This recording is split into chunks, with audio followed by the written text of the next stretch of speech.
தேவன் தம்முடைய சொந்த இரத்தத்தினாலே சம்பாதித்து கொண்ட தமது சபையை மேய்ப்பதற்கு பரிசுத்தாவின்றது. பரிசுத்தாவி கண்காணிகளை வச்சிருக்கிறார். என்ன சொல்றாரு?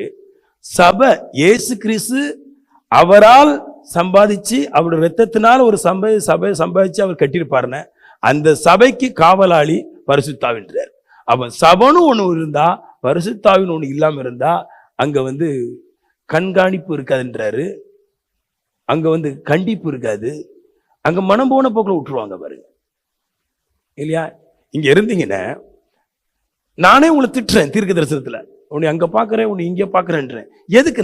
எனக்கு உங்களை பிடிக்காதா? நல்லா பிடிக்கும், எனக்கு தெரியும். நான் உங்களை திட்டாம இருந்தால் உங்களுக்கு என்ன நல்லா பிடிக்கும்.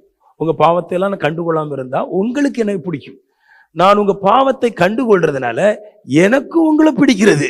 எனக்கு உங்களை பிடிக்கிறதுனால தான் உங்க பாவத்தை நான் எச்சரித்து கண்டிக்கிறேன்.